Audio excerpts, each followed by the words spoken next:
SIR এর নামে হয়রানির অভিযোগে সমুদ্রগড় স্টেশনে রেল অবরোধ করলেন স্থানীয় বাসিন্দাদের একাংশ।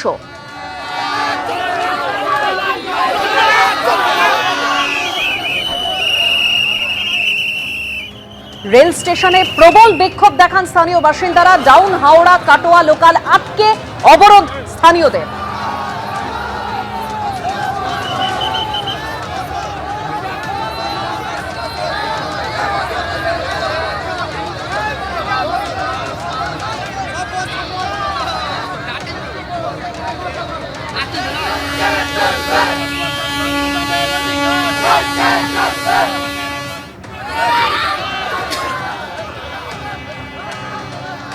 রেল স্টেশনে প্রবল বিক্ষোভ দেখান স্থানীয় বাসিন্দারা। ডাউন হাওড়া কাটোয়ার লোকাল আটকে অবরোধ করেন স্থানীয় বাসিন্দারা। পরে জিআরপি ও আরপিএফ এর আশ্বাসে রেল অবরোধ উঠে যায়। এসআইআর এর নামে হয়রানির অভিযোগে সমুদ্রগড় স্টেশনে রেল অবরোধ স্থানীয় বাসিন্দাদের।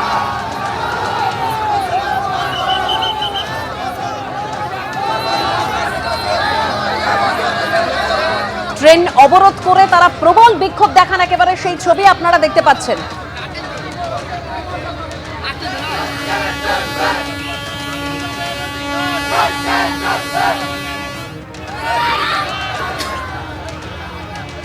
এর আগে বিভিন্ন জায়গায় বিক্ষোভ দেখিয়েছেন স্থানীয় বাসিন্দারা। রাস্তা অবরোধ করে তারা বিক্ষোভ দেখিয়েছেন। তারা দাবি করেছেন এসআইআর এর নামে হয়রানি করা হচ্ছে। আর এবার সমুদ্রগড় রেল স্টেশনের ছবি আপনারা দেখতে পাচ্ছেন, যেখানে রেল অবরোধ করে স্থানীয় বাসিন্দাদের একাংশ তারা বিক্ষোভ দেখান। পরে জিআরপি ও আরপিএফ এর আশ্বাসে রেল অবরোধ উঠে যায়। সমুদ্রগড় স্টেশন যেখানে রেল অবরোধ করেন স্থানীয় বাসিন্দারা, সেই ছবি আপনারা দেখতে পাচ্ছেন। তারা বিক্ষোভ দেখান।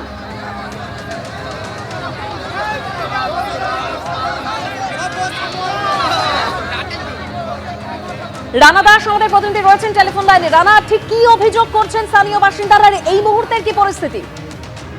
দেখো, তোমাকে প্রথমে তাদের যেটা দাবি সেটার কথা বলি। তাদের যেটা দাবি ছিল যে নিঃশর্তভাবে সমস্ত নাগরিকদের যারা ভোটার তাদের তালিকায় নাম তুলতে হবে এবং যাদের শুনানিতে ডাকা হয়েছে তাদের স্থানীয় এলাকাতে শুনানিতে ডাকতে হবে। সেই দিয়েই কিন্তু প্রতিবাদ এবং অবরোধ। এবং একেবারে 7:30 থেকে দেখা যায় যে কাটোয়া হাওড়া লাইনের যে সমুদ্রগড় স্টেশন, সেই স্টেশনের কাছেই কিন্তু স্থানীয় মানুষ এবং স্থানীয় ভোটার যারা রয়েছে তারা এসে অবরোধ শুরু করে এবং তার ফলে লোকাল যে ট্রেন সেই ট্রেন আটকে যায় এবং এরপরে প্রশাসন সেখানে এসে পৌঁছায়। রেল পুলিশ সেখানে আসে, স্থানীয় প্রশাসন সেখানে আসে, তাদের আশ্বাস দেয়।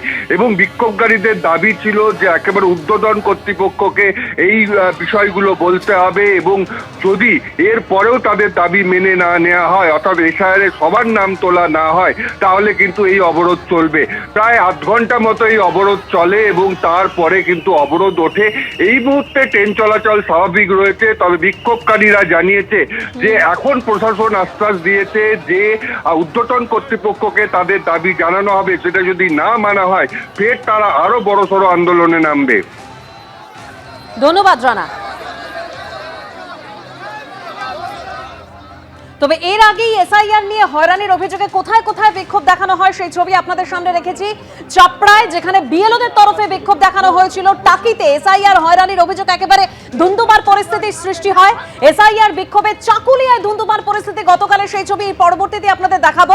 অন্যদিকে দুর্গাপুর আসানসোলে বিজেপির তরফে বিক্ষোভ দেখানো হয়েছে। ছাতনাতে বিডিও অফিসে বিজেপি। এবিপি আনন্দ, এগিয়ে থাকে, এগিয়ে রাখে।